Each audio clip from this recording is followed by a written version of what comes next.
Hello and welcome to Walpole United WFC.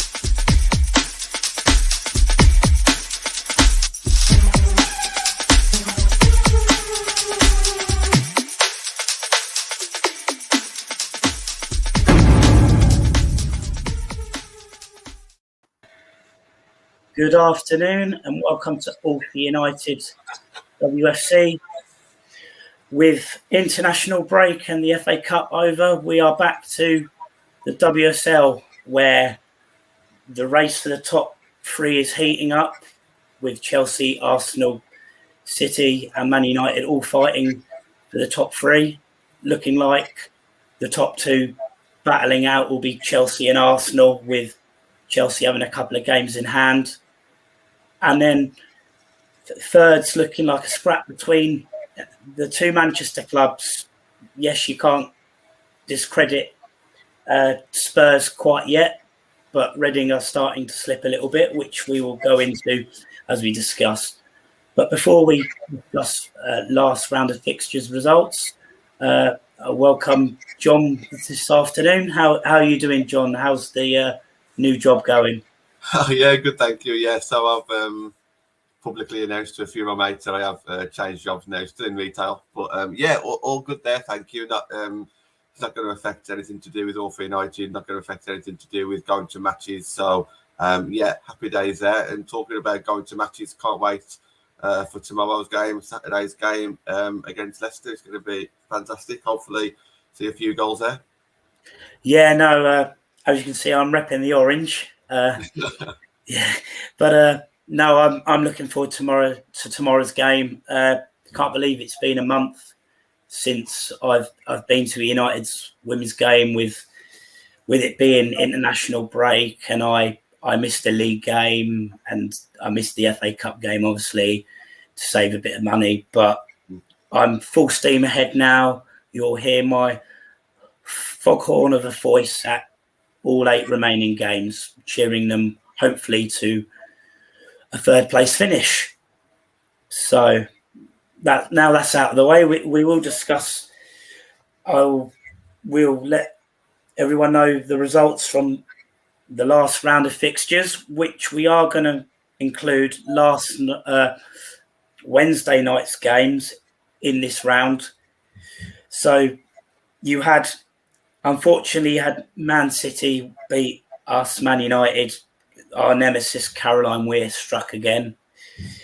Always seems to strike against us. If you're a betting person, then that always seems to be a good one to have on score at any time. You had Chelsea, who beat Arsenal 1-0 on the Friday night game. You had Everton at home. Their bad form continued against Villa, lost 2-0. You had Birmingham, who lost 2-0 to Spurs, which was expected. Now comes the two surprising results. Brighton beat Reading 4-1 on a wet day. Brighton fully deserved it. I went to that game and it could have been 6 or 7. And then Leicester beating West Ham 3-0. We also had Wednesday night's fixtures where Everton did pull off a slightly bit of a shock as well. They got their first win in the league since the 3rd of October, beating Aston Villa 1-0. And then you had Arsenal beat Reading 4-0, which was expected. And as I predicted it would be 4-0. Until yesterday's games, our predictions were quite way off with what we predicted. We both, well, you predicted a 2-1 for United. I predicted 2-2. We both had a Chelsea win, but we didn't get the result scoreline correct. We both, well, no, I had Everton to draw against Villa. You had a 1-0 win to Villa. We both had Spurs to win. We both had Reading to win, and we both had Leicester to draw. We also both had Villa to win, but we also both had Arsenal to win. but due to me getting the correct result in the Arsenal game, this last weekend's round of fixtures before international in FA Cup means I won this round 9-6, which puts the scores at 131 to 107. So before we go into this week's fixtures, like I said, there was a few surprise scorelines. Which scoreline result surprised you the most? Was it the Brighton result, considering Reading had been on such good form? They were literally the opposite to Everton, hadn't lost since the 3rd of October. Was it the Leicester game, 3-0 against West Ham? And West Ham have been getting some good results recently. They beat Reading in the FA Cup and they won last time out. Before this game, obviously, or Everton, their first win against Villa, so their first WSL win since the 3rd of October. What scoreline or result basis surprised you the most?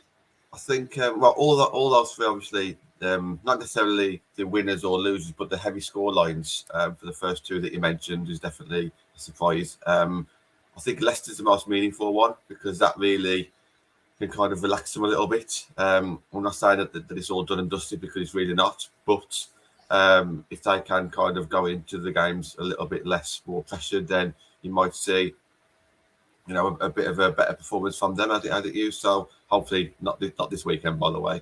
Yes.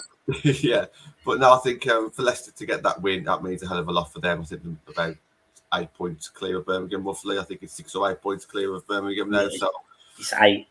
8 points, yes. That means Birmingham needs to win 3 times, unless lose. 8 games left. Yeah.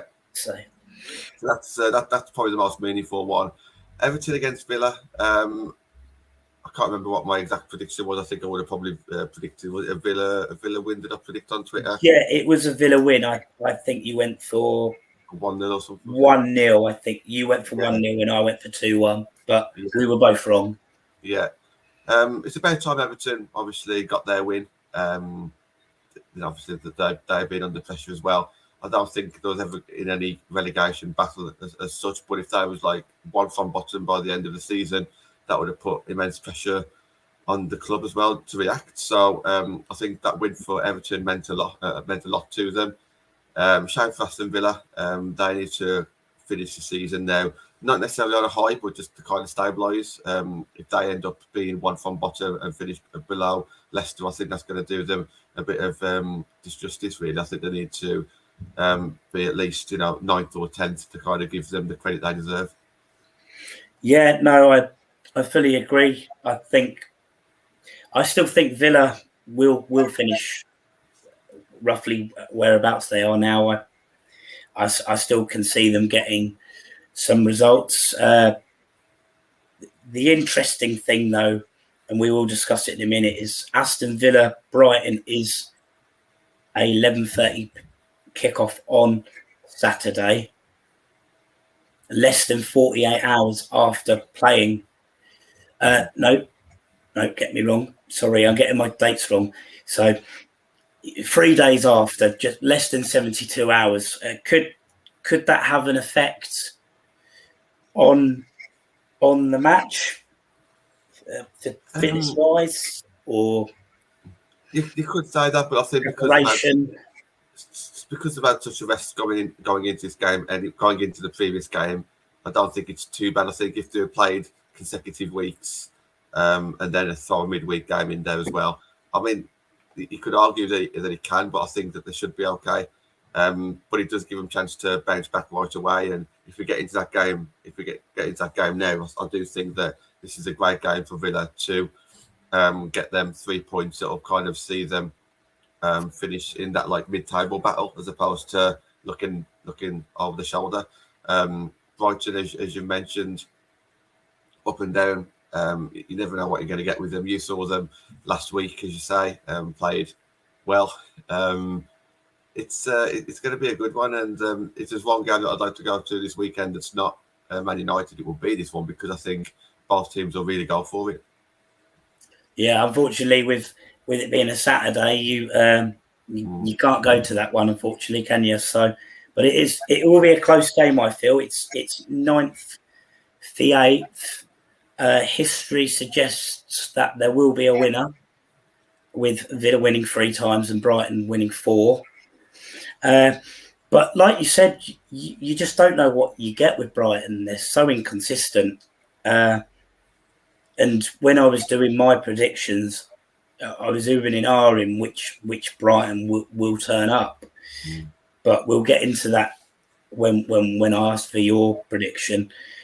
But Villa, until they had lost to Everton, were not doing too bad. Not Everton, sorry. When they played midweek, they were not doing too bad.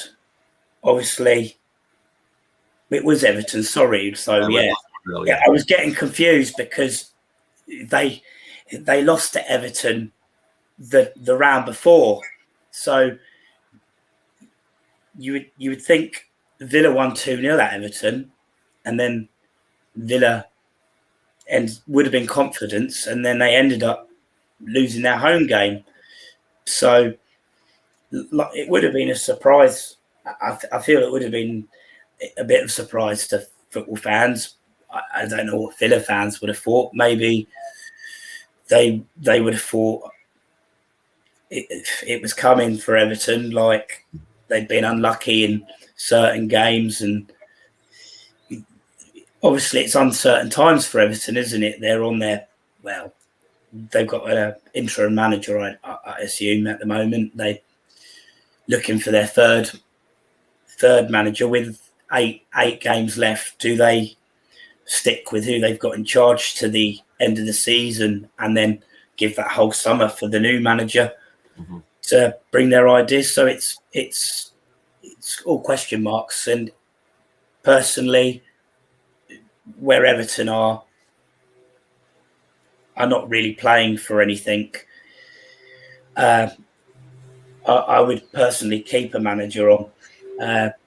You might as well just let whoever's taking control of training there, and then worry about it in the summer. Although we drifted off a bit because I went on to Everton, gone off by Everton because we were talking about Villa, weren't we? Yeah, we can speak about Everton shortly when we will. But do you think, Carla Ward? Do you think she'll be happy with how the season's going for Villa? I think with the way that they started, they might have thought that they might have picked up a few more points. Look, I'm sure probably she might not admit this because it's a bit not of a defeatist kind of attitude, but I think so long as Villa stayed up, potentially, that's not necessarily a bad thing. That they've never seemed to be looking like that they're going to go down this season, which I think is a good thing. But then you've got that a fairly big mid-table battle. So basically, anyone away from Birmingham and Leicester, right up until Tottenham and City and United, all them clubs in between, I think will feel not confident, but they'll think to themselves that, yeah, we got a chance to finishing above that in that mid-table pack. And I'm sure Villa would have been one of those, especially early on in the season. They have had a bit of a turn in form and it's been up and down, but they've still managed to get quite a few points on the board. So I think, the amount of points that they have picked up, Carlo and the team should be happy. But of course, having high standards, they'll look back at some games where they would have felt that, we should have picked up points here, should have picked up points from there as well. So I think it's one of those where they'll be happy that they've not been in a relegation battle, but feel that they could have done better at times as well. Yeah, no, I agree. And if Leicester and Birmingham hadn't started so slow, then you could possibly have found Villa and that in a different situation. And the same with Everton. And I will bring Everton into it because Everton haven't actually got a game this weekend because of the Conti Cup. they were due to play Man City at Man City, so they don't have a game scheduled. But we will discuss the Conti Cup at the end. But as I was saying with Everton, and I'm not sure if you agree, would you agree? 8 games left. They're not really fighting for anything mid-table, aren't they, really?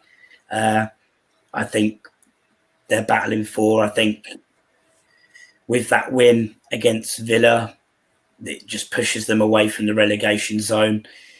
I feel keep who they've got in charge running the day-to-day management bit for now, and then explore their options at the end of the season. Yeah. So it gives. Would you agree? They need to make a decision before they go into the summer in regards whether or not they're going to keep the manager or not. I'm sure that might have been decided already, or Yes. at least been thought of. So now you need to start putting foundations in place. So if you've got a style of play that you want to play it, even if you're going to lose a few matches, at least see where the holes are, and then you can start planning for the summer from there. But yeah, I agree. I think you need stability more than anything. Start laying down the foundations now. But what I would say, you say Everton's got nothing to play for as such. I think anyone finishes 10th this season would see it as a failure, unless it was Leicester or Birmingham. I think that's the thing. I think it'll be an embarrassment to those clubs to be the team above Birmingham and Leicester, because of obviously the bad start that Birmingham and Leicester had. You don't really want to be the next one up. So I think Everton and Villa and Brighton and all those teams will still keep fighting just to make sure that they're not 10th this season. Yeah, no, that's a very valid point. Everton, as we know, they had high hopes to be up towards the other end, and for whatever reason, it just hasn't worked. Various things, I don't know whether the players just couldn't adapt to certain things, but I guess we'll never know. But before we go on to United Leicester, prediction time. I'm probably going to go against what I would usually say here. I would probably usually say Villa's at home. I'm feeling confident for Villa. Villa will probably score. Brighton, never know what you're going to get. They might end up losing this one. But unfortunately, I'm going to go against Villa on this one. So I'm going to say 2-0 Brighton.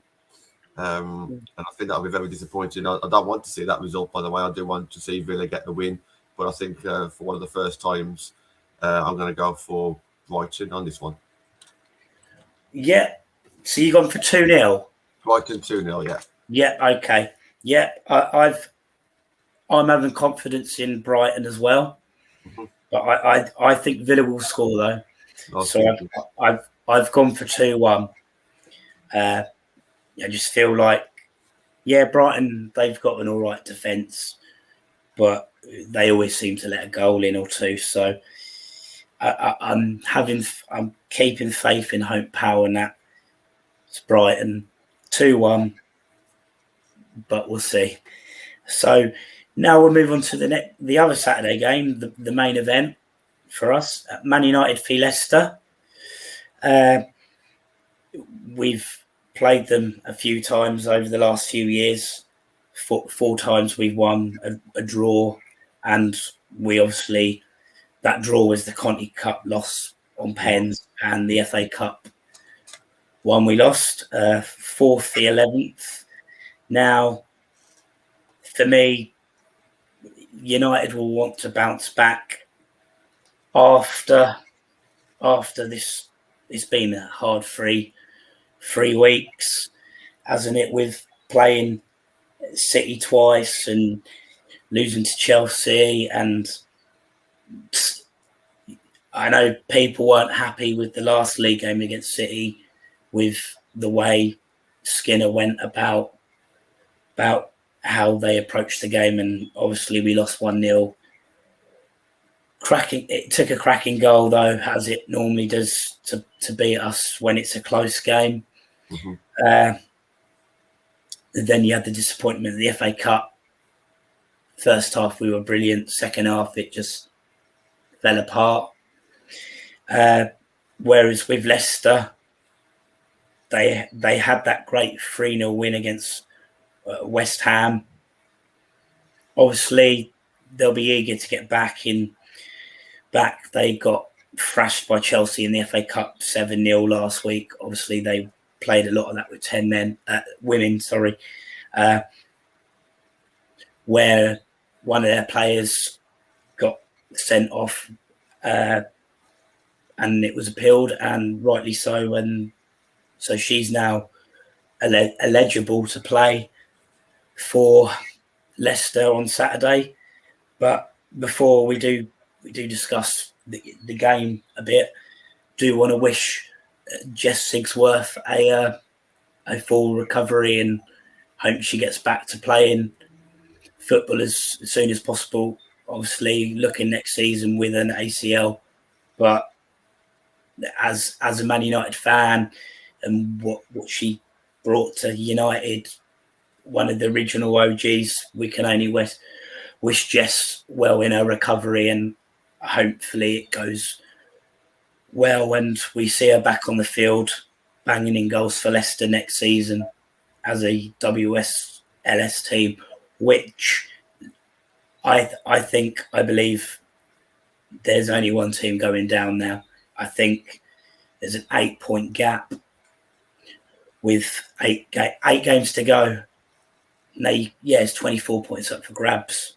But in terms of teams that are not informed, don't pick up many points, 8 points in 8 games is a lot. So I feel Leicester, but this is where Leicester don't need to not think that. They need, obviously, it's not over till it's over. They don't want to sit on their laurels. But for me, I feel this week will be a step. I don't want to put a jinx on it because we have been wrong. We've said it before, but I do feel Man United will have the firepower and that to do a number on Leicester. They'll all want to prove a point, like I said, especially after last week's second half collapse. They all know they weren't at the races. They don't have to be bombarded on Twitter like some people do, and that the likes of Mary, she knows she cocked up with the third goal, but everyone makes mistakes, and we just have to accept that happens. And unfortunately,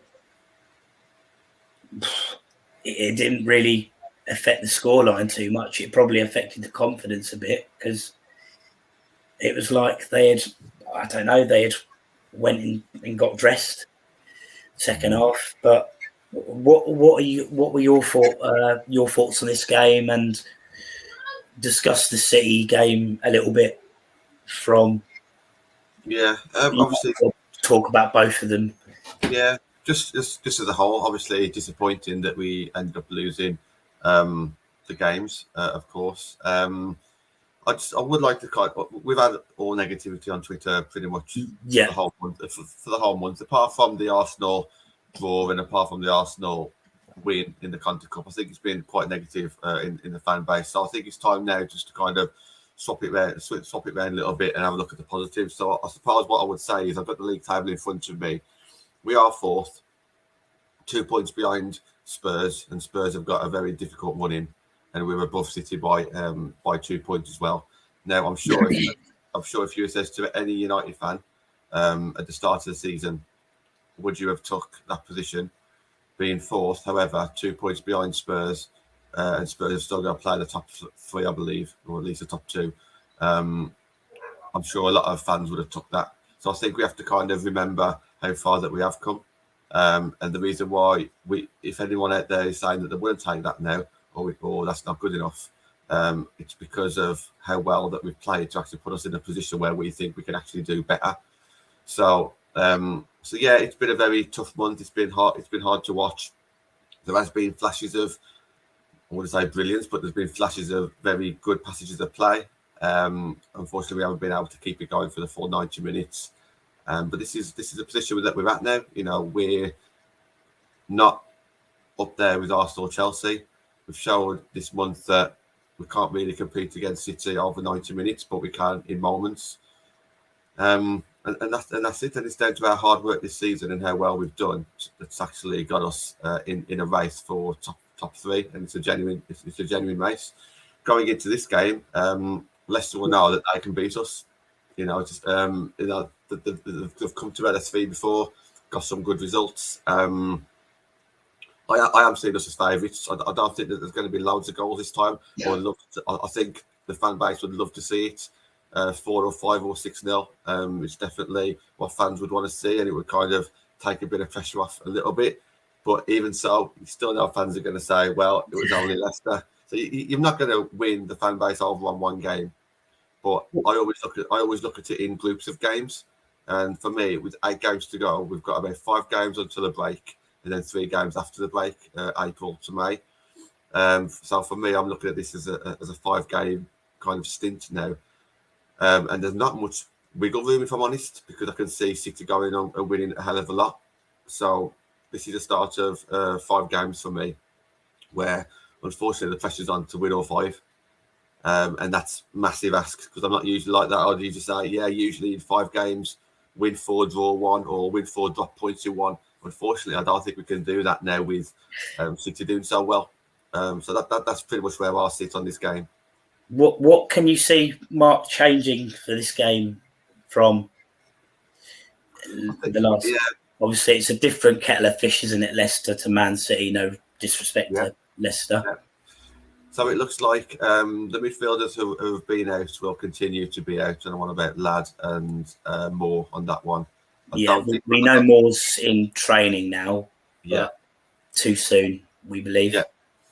That makes me think, obviously, Mannion will still be out as well. So I think the back 5 could be the same, but you might swap Smithy in there, get a bit of a composed head maybe. And it is obviously against weaker defence. So if Smithy is seen to be the weaker of the fullbacks, then she should still have a good game against Leicester. So you might see one change in the back 5 potentially.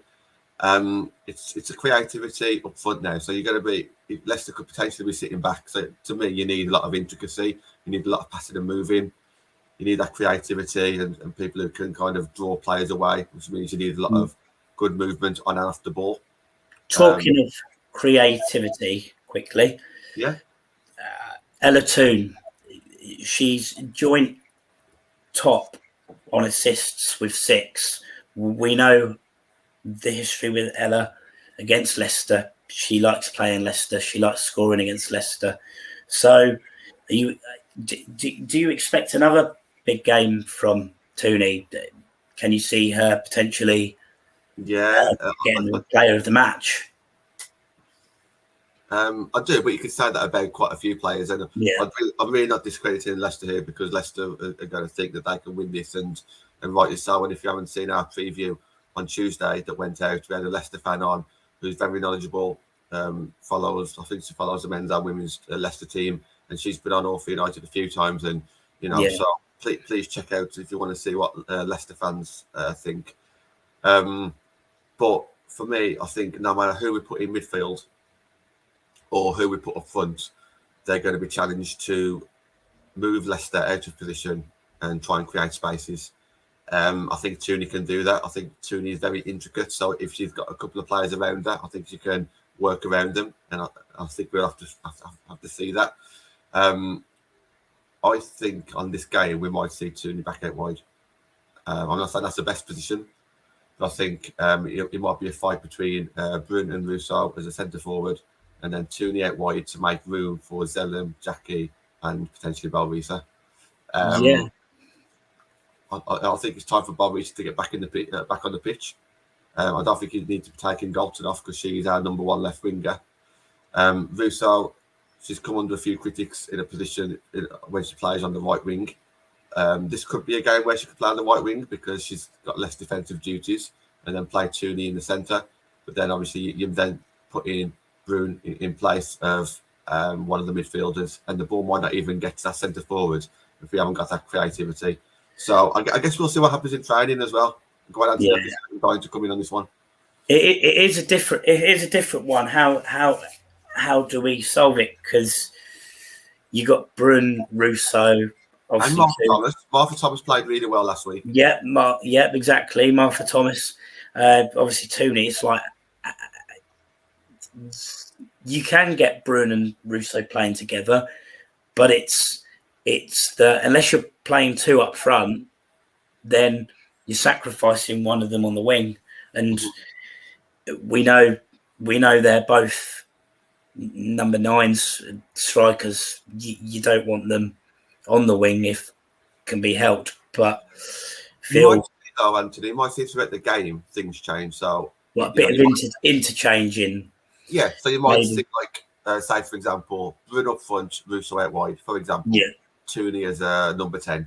Yeah. They can kind of change around a little bit. So you might see all of a sudden Russo and Brun kind of playing in the centre, which would make you think, oh, they've got two up top. But really, there might just be a bit of fluidity, and you can't be rigid against Leicester, because if they're going to be so rigid themselves, the game could be very static. So we do need a hell of a lot of movement.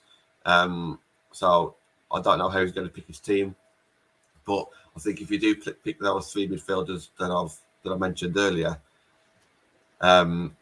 if there's no creativity there, then that's down to them, because you got your most creative players in the centre of the park. Tooney, obviously out wide, who's done a job there, who likes to drift in as well.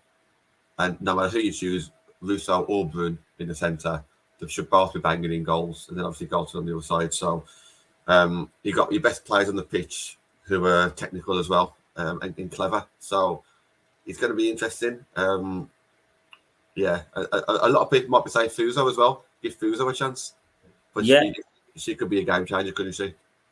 Yep, she could, or even giving a proper winger like Hansen a game. I know she came on last week, so it's a hard one, the midfield this year. Even with, it's annoying that the injuries we've got are to one position, and it's our defensive side of the midfield.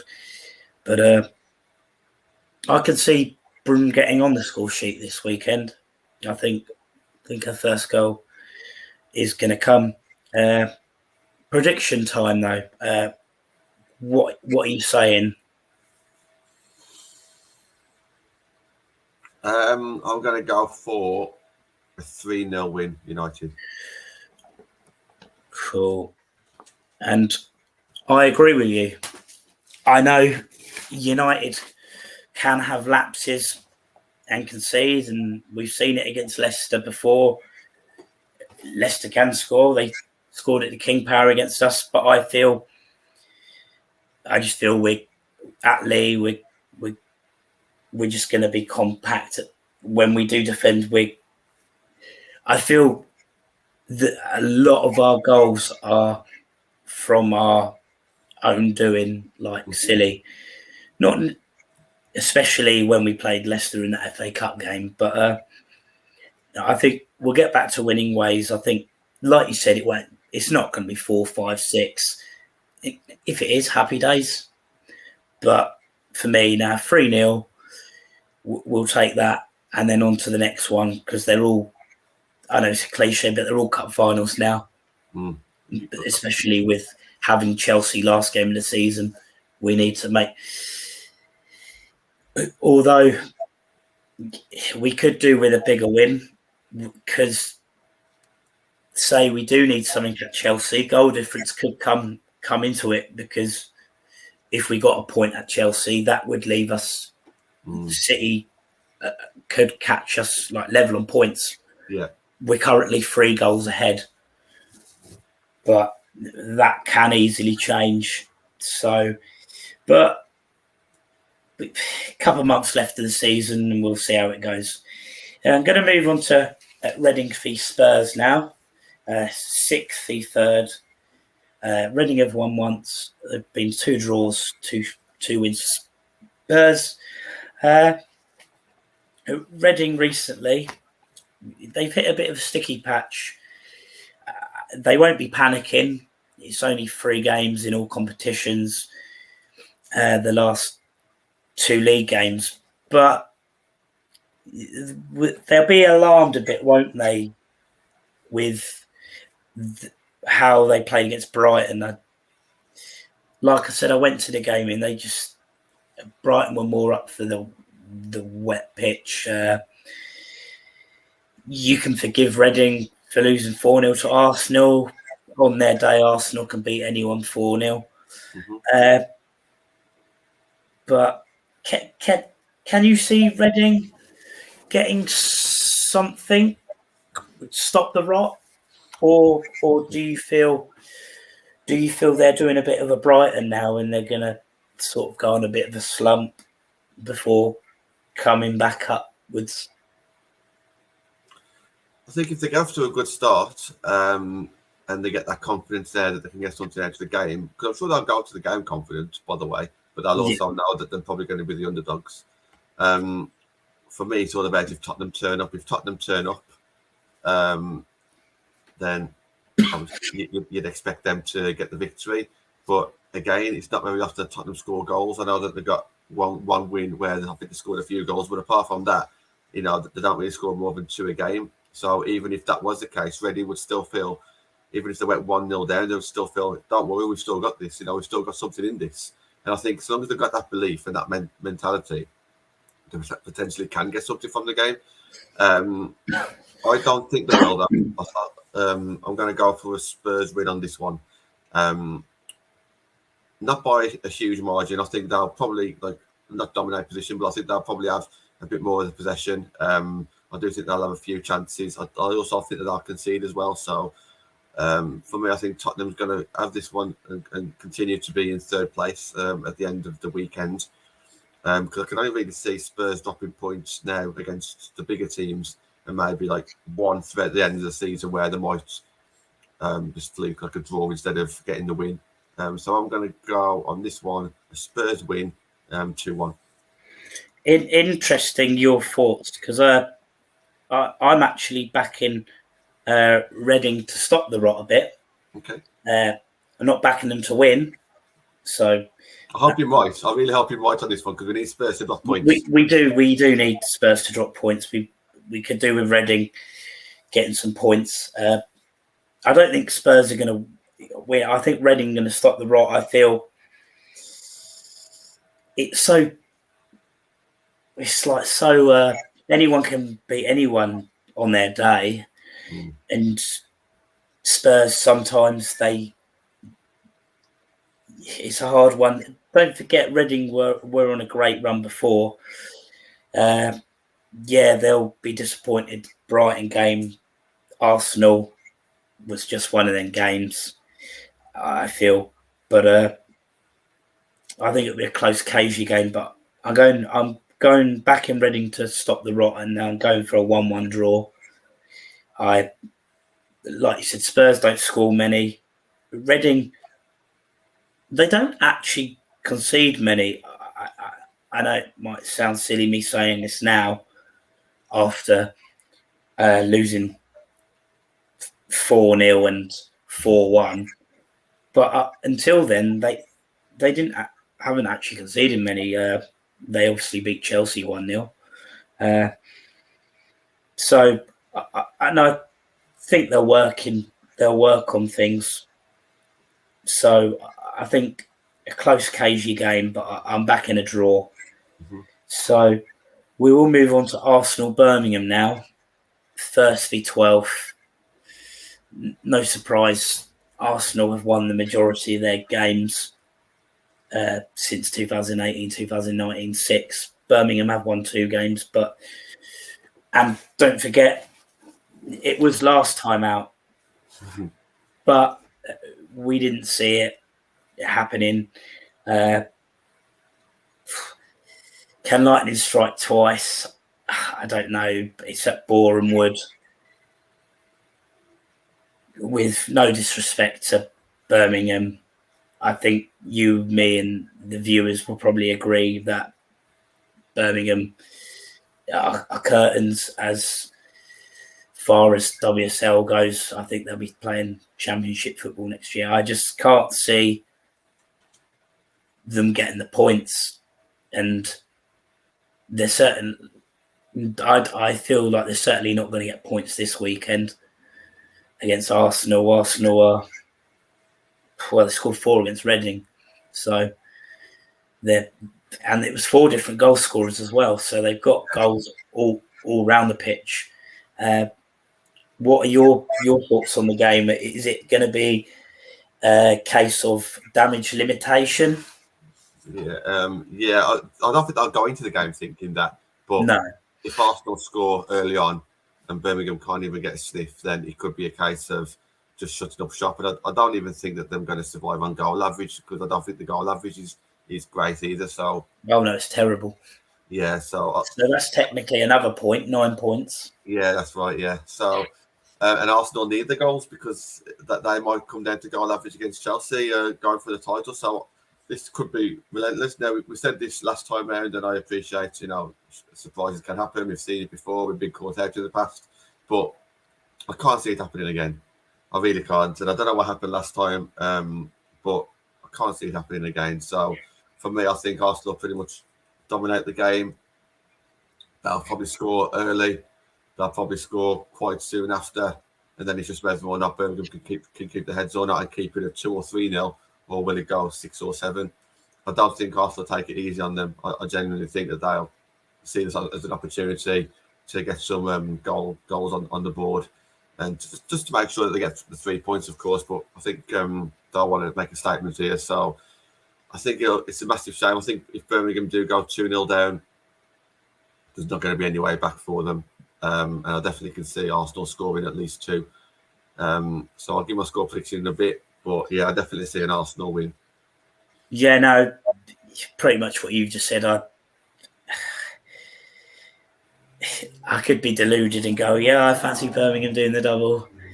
But yeah, as a viewer and that, you'd think, oh, you're mad. Stranger things do happen. But no, I just think Arsenal will win comfortably. They need the goal difference as well, so they won't take it easy, because they've got 6+ goal difference better than Chelsea, but Chelsea have games in hand, 2 games in hand, and we know one of them is midweek this week, which we will discuss after this. We give our predictions, but for me, Arsenal just got too much quality. Birmingham, I don't know what it was. They just caught Arsenal on a bad day. No crediting Birmingham were brilliant that day. Fully deserved the win. Could have won more. Made Arsenal look like the bottom team. Mm-hmm. But things have changed now. Arsenal are back to getting into nearly full throttle. Yeah, they did lose last time out to Chelsea, but it was a close one with some decisions, especially right at the end with penalties and that didn't go their way. But I'll give you my prediction first. I'm going to go for a 5-0 Arsenal win. Cool. Okay. Very similar to mine. I've gone for 6. It's not very often that I go for a score that high, but it's hard not to. And it's not just because, like you said, they scored 4 against Reading, so they should score more. If only it was that easy to kind of predict. But yeah. But I do think Arsenal are on form now. They've got the bit between the teeth. They haven't got much more to concentrate on apart from the FA Cup, isn't it, that they're still in. So, it's in the Champions League. I can't remember now. Did they win? Oh yeah, I get confused as well. I think Chelsea got knocked out. Yeah, I think Arsenal are still in it. Yes, they Chelsea got knocked out against Wolfsburg, but I think Arsenal got through. Yeah, so I don't know, man. I still fancy Arsenal's chances. I think the squad's very big. I think they're probably playing for Champions League time as well. And I just want to win this game comfortably to make sure that they walk away with something this season. So, yeah, I think it's going to be 6-0, and it's not going to be a great day for Birmingham. I think they'll want to kind of get off that pitch as soon as possible. Yeah, no, I fully agree with you. I just think they've got gonna have to just build back up next season in the Championship, which is not easy. You lose all your players and that, and it can be hard to get out. Mm-hmm. But with them being if they can keep their players, they could do a Liverpool and come straight back up. But they're less likely to. I think there's a few teams in there that could challenge them. Even Durham. Yes, they beat Durham, I believe, in the FA Cup 1-0. But it was a close game. It always is close for Durham. But like you, I just can't see anything more. I just think Arsenal, they've got players all over the pitch, even on the bench. Mm-hmm. I think, it'll be a proper... Arsenal fans will be proper happy. I think, like I said, that's why I've gone for 5-0. I just can't see Birmingham. I think Zinsberger might have I just think she'll have a quiet afternoon. I don't think there'll be many short pass keeper. I don't think there'll be any of that this week. Well, there's only ever that when Man United are in town, aren't they? But good fun. But that is all the result fixtures for the weekend. But we do have a mid in the league, that is WSL. But we do have a game midweek, which we will discuss before the Conti Cup, which is West Ham v Chelsea. It's 2nd v 7th. Not surprisingly, West Ham haven't ever beaten Chelsea. Chelsea, yes, they have had their upsets. West Ham have pulled some surprises off. We know West Ham do battle, and I think quite often they score against Chelsea as well. But it's the case of if Chelsea win the Conti Cup, which we will discuss in a minute, could West Ham catch them on a sort of like a bad day, like where, and I don't think they will. I don't think Emma Hayes would allow it. That they'll be professional. It will be a case of, well, we've won the Conti Cup. Now we got an important game midweek. We need to concentrate on winning the WSL. We have our celebrations at the end of the season, but you never know. I still think Chelsea will be all right. I think even if they do win the Conti Cup, I still feel they've got enough players, haven't they? They've got enough squad depth for players that don't play. And you forget we haven't even seen Lauren James that much, so it just shows you how big their squad is. But for me, I just feel with the quality and that West Ham will want to get back to winning ways. But I don't know. Can you see any? Could you potentially see Chelsea a bad day, West Ham getting a bit of luck and grinding a scrappy win, or are you on the Chelsea front? I agree with what you said there. I do. I think West Ham will battle really hard for this. Obviously, London derby. That they'll want to just, even if the result probably doesn't mean too much for West Ham, they'll still want to make sure that they put a good account for themselves, and they'll probably go here thinking that they can spoil the party for Chelsea in some shape or form, whether they win the cup or to add to the misery as well. So I do think West Ham will put up a good fight. I don't think it'll be all one-sided at all. I do see West Ham scoring as well. I don't think that they're going to dominate the game or anything, but I think that they'll deserve a goal, and I think they'll get one. It just depends on how many Chelsea can score as well. I do fancy Chelsea for this game.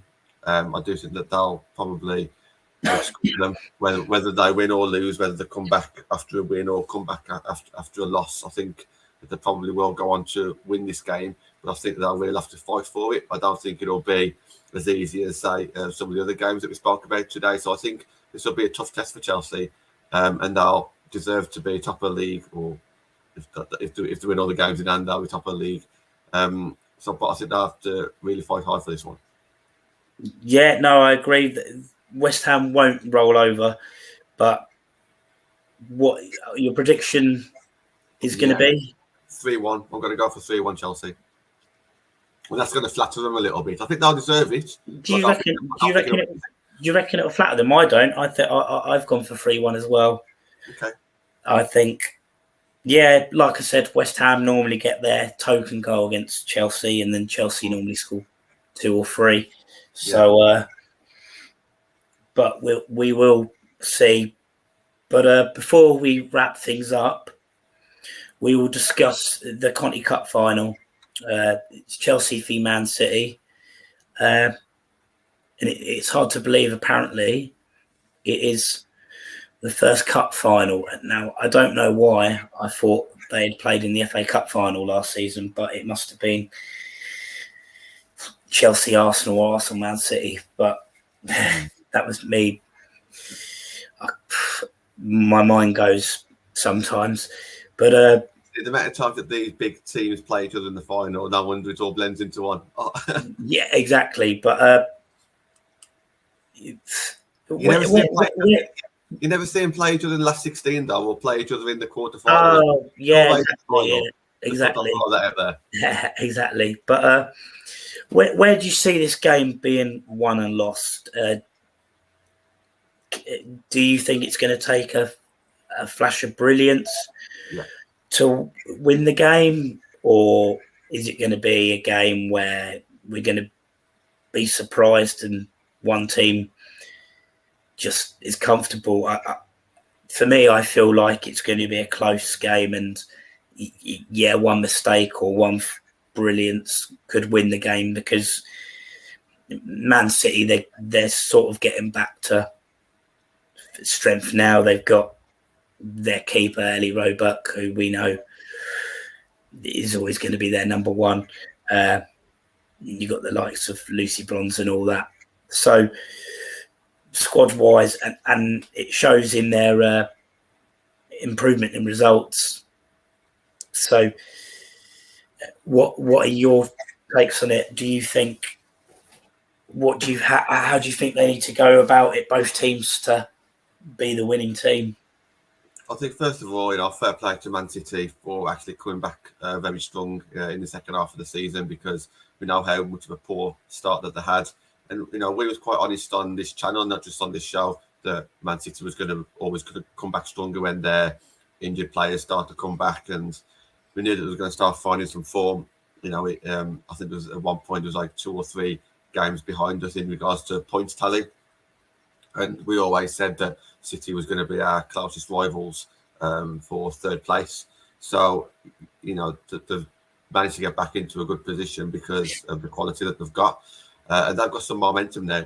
They'll also know that even though champion the top 3 would be probably a priority, because I think that they need to stay in the top 3. This is their the main chance of silverware, in my opinion, because it's just a one-off game that they can quite easily win. I say quite easily, but it could be. It's pretty much 60-40, in my opinion, in favour of Chelsea. It could go on a number of things. And when we say a flash of brilliance, that doesn't necessarily mean like a weird goal where it's an individual skill. It could just be purely a nice passage of play that rips somebody open, catches someone off guard, just something completely different. Someone just changing sides and a fullback getting caught out. It could be anything to do with that. And I do think we'll see a very good game. I think it's going to be. I can't believe I'm saying this as a United fan, but I do think it'll be a good advertisement for the game. So I am looking forward to seeing this.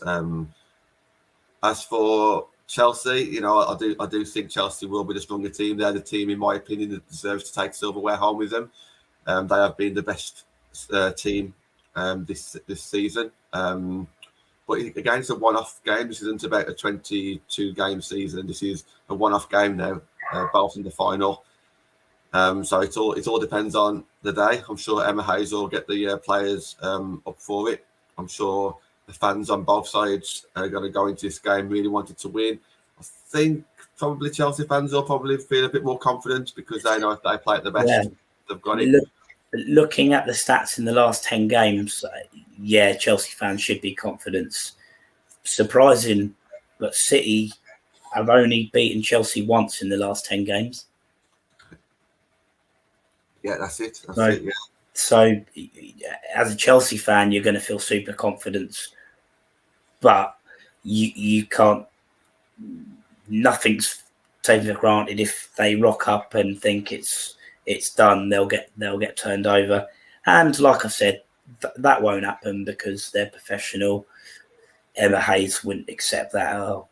So, for me, Chelsea are the favourites.